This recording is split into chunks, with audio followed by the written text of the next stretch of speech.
तो सबसे पहले बात होगी किस तरीके से संघ प्रमुख के बयान से अब हलचल है, जिस पर AIMIM के नेता असदुद्दीन ओवैसी ने निशाना साधा है। ओवैसी ने कहा है कि ये हम आपको बताएंगे, लेकिन पहले आपको दिखा देते हैं मोहन भागवत ने क्या कुछ कहा था, जिस पर अब बवाल हो गया है।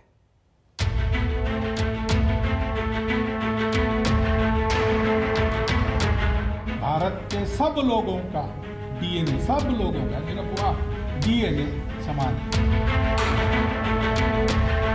लिंचिंग करने वाले ये हिंदुत्व के खिलाफ जा रहे हैं।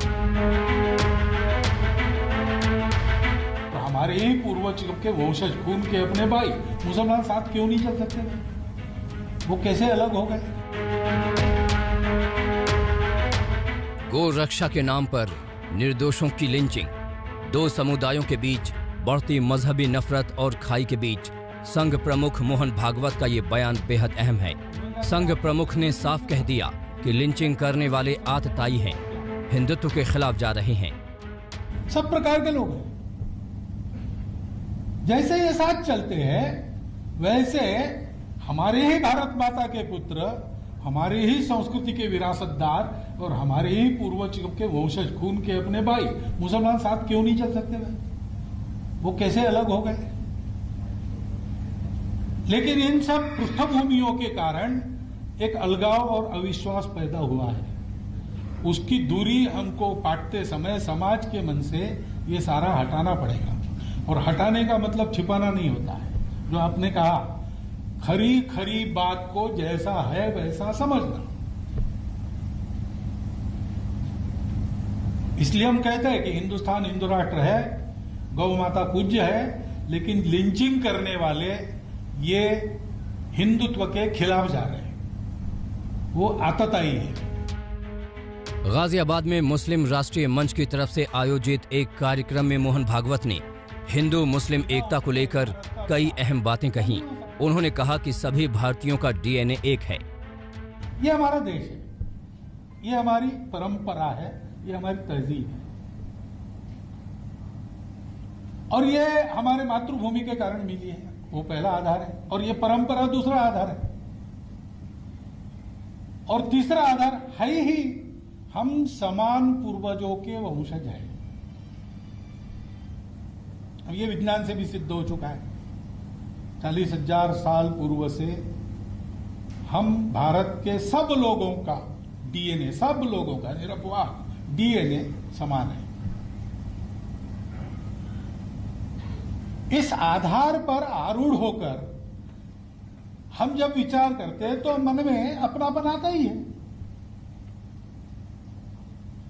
उस अपनेपन के आधार पर एकता होती है, राजनीति के आधार पर नहीं होती, और संघ पहले से ऐसा मानता है।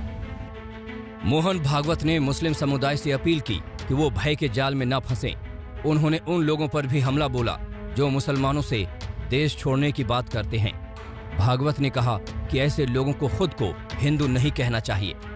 कुछ ज्यादतियां अगर होती है मेजॉरिटी की ओर से माइनॉरिटी की ओर, तो मेजॉरिटी से ही उन आतताइयों का विरोध होता है। मैं बहुत आग बबूला होकर भाषण करके हिंदुओं में पॉपुलर तो हो सकता हूं, लेकिन हिंदू मेरा साथ नहीं देगा कभी, क्योंकि वो आततायित्व पर चलने वाला नहीं है। वो जनता है कितना भी अलग है और अपना शत्रु भी है तो भी उसका जीव है तो उसको जीने का हक है। ये डर छोड़कर, मैंने दिल्ली के भाषण में भी कहा था, वहां मैंने कहा कि अगर हिंदू कहते कि यहां एक भी मुसलमान नहीं रहना चाहिए तो हिंदू हिंदू नहीं रहेगा। संघ की विचारधारा अक्सर विपक्ष के निशाने पर होती है। ऐसे में विभिन्न विवादित मुद्दों पर संघ प्रमुख का ये बयान काफी अहम हो जाता है। आज तक ब्यूरो। तो आपने सुना गाजियाबाद में कार्यक्रम के दौरान मोहन भागवत ने क्या कुछ कहा। अब आपको ग्राफिक्स के जरिए दिखा देते हैं 5 बड़ी बातें जो कि मोहन भागवत ने कही कि सभी भारतीयों का DNA एक है, चाहे वो किसी भी धर्म के हो, चाहे वो हिंदू हो या फिर मुसलमान हो। दूसरी बड़ी बात, लिंचिंग करने वाले हिंदुत्व के खिलाफ जा रहे हैं, वो आतताई हैं।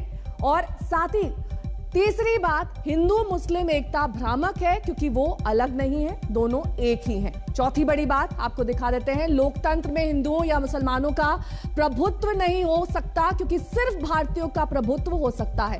और मुसलमानों को डर के चक्र में नहीं फंसना चाहिए कि भारत में इस्लाम खतरे में है। ये 5 बड़ी बातें मोहन भागवत की ओर से संघ प्रमुख के बयान पर असदुद्दीन ओवैसी ने तीखी प्रतिक्रिया दी है। ओवैसी ने ट्वीट करके क्या कहा है, ये आपको बता देते हैं। आरएसएस के भागवत ने कहा, लिंचिंग करने वाले हिंदुत्व विरोधी इन अपराधियों को गाय और भैंस में फर्क नहीं पता होगा, लेकिन कत्ल करने के लिए जुनैद, अखलाक, पहलू, रगबर, अलीमुद्दीन के नाम ही काफी थे। ये नफरत हिंदुत्व की देन है। इन मुजरिमों को हिंदुत्ववादी सरकार की पुष्ट पनाह ही हासिल है। केंद्रीय मंत्री के हाथों अलीमुद्दीन के कातिलों की गुलपोशी हो जाती है। अखलाक के हत्यारे की लाश पर तिरंगा लगाया जाता है। आसिफ को मारने वालों के समर्थन में महापंचायत बुलाई जाती है, जहां भाजपा का प्रवक्ता पूछता है कि क्या हम मर्डर भी नहीं कर सकते। कायरता, हिंसा और कत्ल करना गॉडसे की हिंदुत्व वाली सोच का अटूट हिस्सा है। मुसलमानों की लिंचिंग भी इसी सोच का नतीजा है।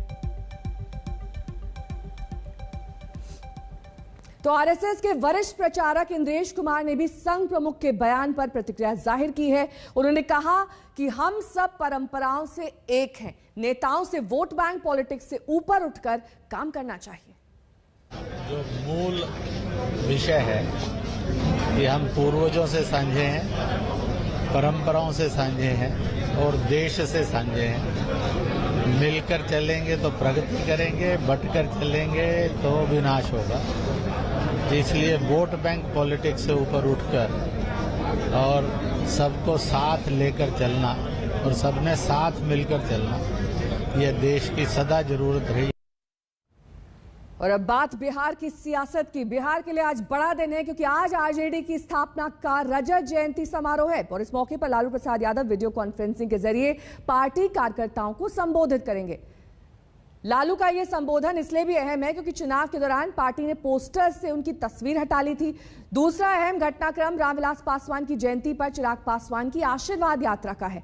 पार्टी के 2 फाड़ होने के बाद इसे चिराग का शक्ति प्रदर्शन माना जा रहा है। राजनीतिक पंडितों के मुताबिक ये 2 घटनाएं बिहार की राजनीति के आगे दशा और दिशा तय कर सकती है।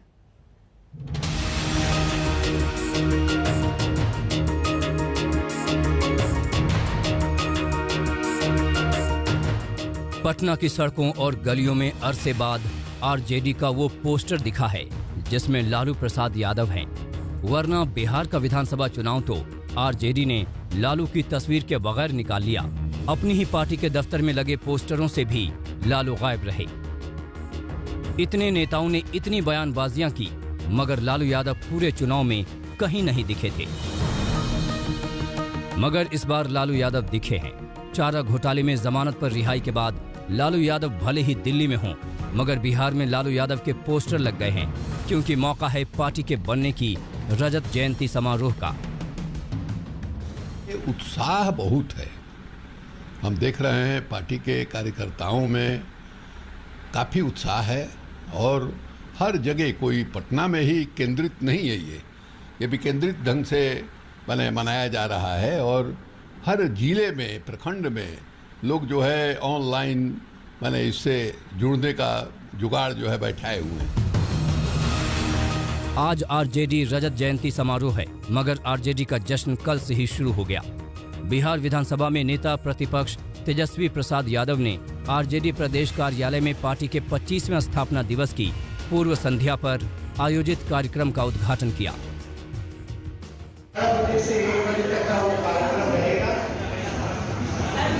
और कल के कार्यक्रम का जो उद्घाटन जो होगा वो आदरणीय लालू जी को स्वागत करने जा रहे हैं। बड़े अरसे के बाद जो है बिहार की जनता, देश की जनता अपने नेता को सुनेगी, देखेगी। वर्चुअली ही सही लालू की वापसी हो रही है। वो पोस्टरों में भी लौट आए हैं लेकिन सवाल वही कि अब तक लालू को आरजेडी के ही पोस्टर से क्यों हटाया गया था। यही सवाल जब आरजेडी के नेता से किया गया तो वो बेफर गए। तो जो दूल्हा होता है उसी का चेहरा होता है। तो कैप्टन हमारा तेजस्वी यादव जी थे, उनका चेहरा था। आदरणीय लालू प्रसाद जी के लाल हैं तेजस्वी यादव जी, इसके लिए पोस्टर और तस्वीर की जरूरत नहीं है। लेकिन जिन्होंने लाल कृष्ण आडवाणी जी का, मुरली मनोहर जोशी जी का, जीते जी पोस्टर से तस्वीर हटा दिया, जॉर्ज फर्नांडिस जी का तस्वीर हटा दिया, अटल जी को भूल गए, ये पहले अपने गिरेबान में झांके। यहाँ तो आदरणीय लालू प्रसाद जी, श्री तेजस्वी यादव जी, जनता के दिलों में तस्वीर लगी हुई है। इसमें कहाँ कोई शक शुबा है कि बिहार की राजनीति में लालू प्रसाद यादव के होने का अर्थ क्या रहा है। जनता दल के जरिए लालू ने पूरे देश में अमिट छाप छोड़ी थी, लेकिन चारा घोटाले की दंश ने लालू यादव को अपनी ही पार्टी में बेचारा बना दिया था। मगर अब जब राष्ट्रीय जनता दल 25 बरस की हुई है, तो एक बार फिर से लालू यादव अपनी पार्टी के पोस्टर में वैसे ही मुस्कुरा रहे हैं जैसे वो अक्सर मुस्कुराते दिखते थे। बिहार की सियासत के लिए आज का दिन अहम है। बिहार की राजनीति के एक और किरदार आज एक्शन में नजर आएंगे। अपनी पार्टी एलजेपी के दो फाड़ होने के बाद चिराग पासवान अपना शक्ति प्रदर्शन करेंगे। अपने पिता रामविलास पासवान की जयंती पर आज चिराग आशीर्वाद यात्रा निकाल रहे हैं। इस यात्रा के जरिए चिराग जहां रामविलास पासवान की विरासत पर अपना दावा पुख्ता करेंगे, तो वहीं सहानुभूति बटोरने के साथ अपनी शक्ति का भी प्रदर्शन करेंगे। गौरतलब है कि पिछले दिनों रामविलास पासवान के भाई पशुपति पारस की अगुवाई में 5 सांसदों ने एलजेपी में बगावत कर दी। इस जंग में फिलहाल चिराग अकेले नजर आ रहे हैं। एक तरफ चिराग पासवान आशीर्वाद यात्रा निकाल रहे हैं, तो दूसरी तरफ पशुपति पारस भी पार्टी दफ्तर में सुबह 11 बजे रामविलास पासवान की जयंती पर कार्यक्रम में शिरकत करेंगे। यानी पासवान की जयंती पर पार्टी और परिवार का 2 गुट अपने अपने हिसाब से शक्ति प्रदर्शन करेगा। कुल मिलाकर आज का दिन बिहार की सियासत के लिए महत्वपूर्ण है। एक तरफ आरजेडी के स्थापना दिवस के बहाने लालू की वापसी और दूसरी तरफ चिराग का आशीर्वाद यात्रा। यकीनन इन दोनों घटनाक्रम पर सीएम नीतीश कुमार और बीजेपी दोनों की नजर होगी। रोहित कुमार सिंह, पटना, आज तक। और बिहार के बाद अब बात उत्तर प्रदेश की करेंगे, जहां अगले साल विधानसभा चुनाव होने हैं। यहां ओवैसी और सीएम योगी के बीच दिलचस्प जुबानी जंग देखने को मिली। ओवैसी ने कहा कि 2022 में योगी को सीएम नहीं बनने दूंगा, तो योगी बोले अगली बार भी यूपी में बीजेपी की बम्पर जीत होगी। इंशाअल्लाह दोबारा योगी को उत्तर प्रदेश का मुख्यमंत्री नहीं बनने देंगे, नहीं बनने देंगे। उन्होंने कहा नहीं आने देंगे तो बीजेपी इस बात को कहेगी कि बीजेपी 2022 में आकर के रहेगी।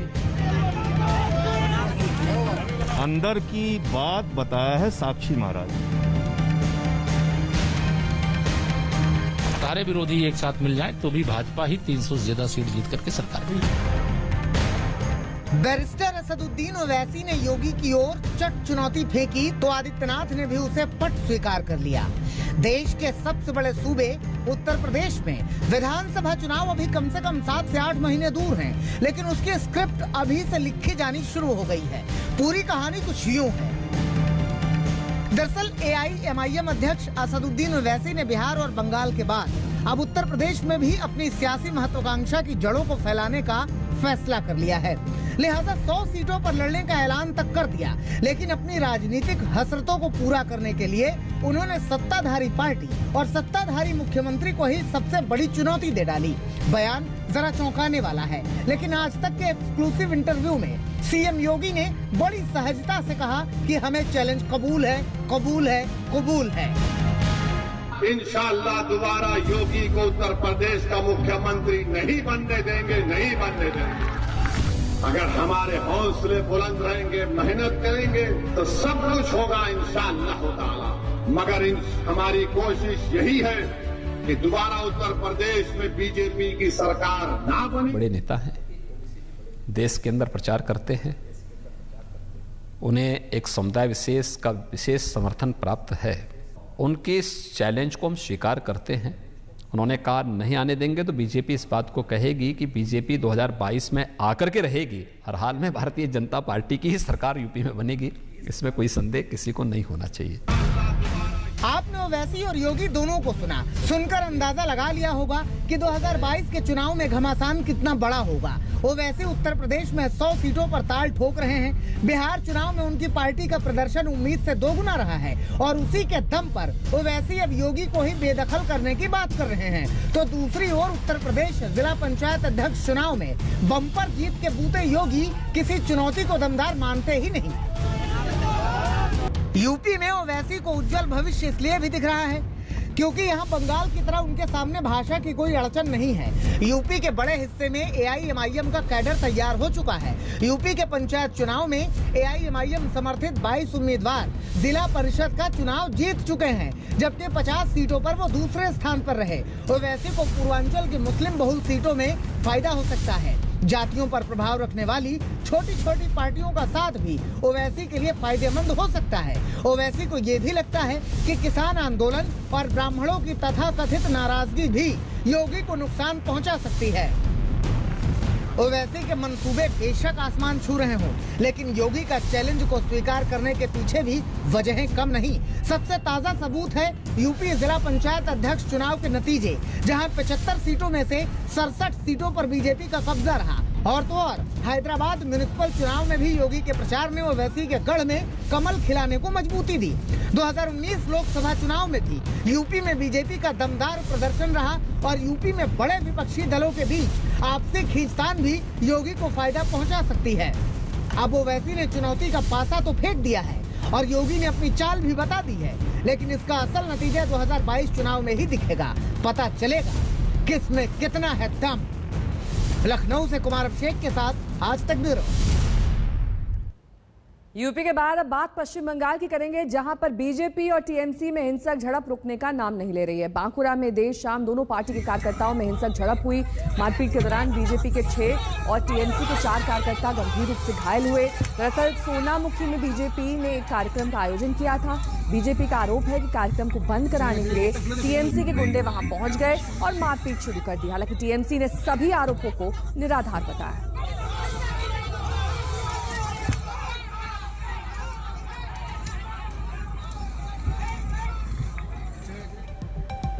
रुकना होगा यहाँ, छोटे से ब्रेक के लिए। फौरन होंगे हाजिर कुछ और खबरों के साथ। देखते रहिए आज तक।